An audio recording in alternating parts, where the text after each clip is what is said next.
আসসালামু আলাইকুম ওয়া রাহমাতুল্লাহি ওয়া বারাকাতুহু। বিসমিল্লাহির রহমানির রহিম। কুল্লু মান আলাইহা ফান ওয়া ইয়াবকা ওয়াজহু রাব্বিকা যুল জালালি ওয়াল ইকরাম। কুল্লু নাফসিন যায়িকাতুল মউত বাল আহইয়াউন ইনদা রাব্বিহিম ইরযাকুন। সম্মানিত মুসল্লিবৃন্দ, সম্মানিত সংগ্রামী জনতা, আজকে আমরা জুলাই বিপ্লবের সম্মুখ সারির যোদ্ধা বীর শহীদ শরীফ ওসমান হাদির নামাজের জানাজা আদায়ের জন্য সমবেত হয়েছি। তিনি শাহাদত বরণ করেছেন। আমরা আল্লাহর কাছে দোয়া করি আল্লাহ তাকে যেন শাহাদতের মর্যাদা দান করেন এবং তার জীবনের ত্রুটি বিচ্ছুতিগুলো আল্লাহ তাআলা মার্জনা করেন। আল্লাহ তার কবরকে জান্নাতুল ফেরদাউসের টুকরা বানিয়ে দেন এবং তিনি যে স্বপ্ন দেখেছিলেন আধিপত্যবাদ বিরোধী একটা ইনসাফ ভিত্তিক সমাজ যে প্রতিষ্ঠা করার স্বপ্ন দেখেছিলেন তার পূর্ণতা দেওয়ার জন্য দেশবাসীকে আপনি তৌফিক দান করুন। সারা বাংলাদেশ আজ কাঁদছে।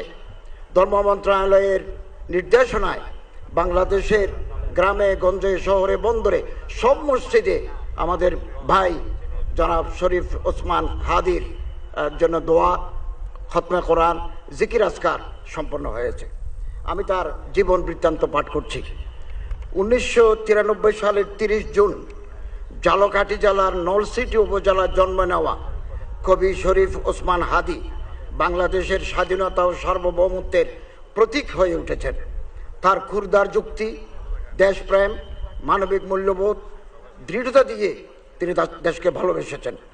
জান দেব কিন্তু জুলাই দেব না, এই স্লোগান বুকে ধারণ করা হাদি ছিলেন গুম, খুন ও বাংলাদেশের মানুষের গণতান্ত্রিক অধিকার কেড়ে নেওয়া ফ্যাসিস্ট আওয়ামী লীগের বিরুদ্ধে জুলাই পরবর্তী সবচাইতে তীব্র কণ্ঠস্বর। দেখেছিলেন আধিপত্যবাদ বিরোধী একটা ইনসাফ ভিত্তিক সমাজ যে প্রতিষ্ঠা করার স্বপ্ন দেখেছিলেন তার পূর্ণতা দেওয়ার জন্য দেশবাসীকে আপনি তৌফিক দান করুন। সারা বাংলাদেশ আজ কাঁদছে।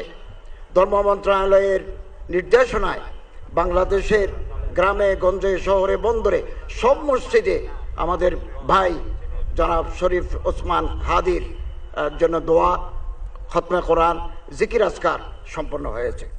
আমি তার জীবন বৃত্তান্ত পাঠ করছি।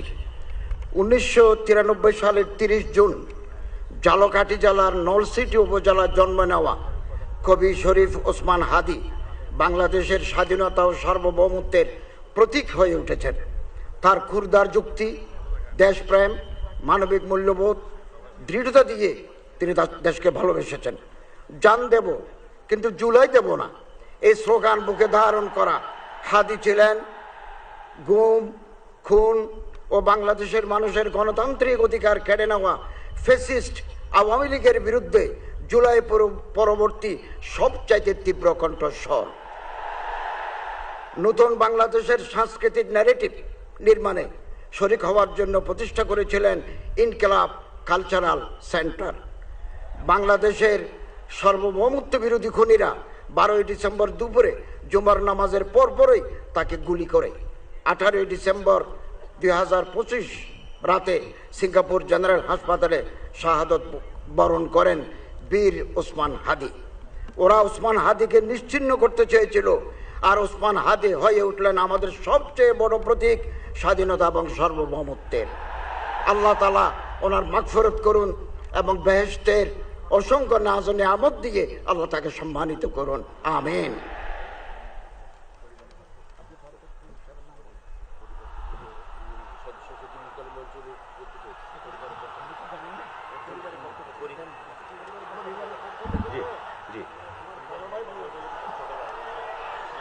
এখন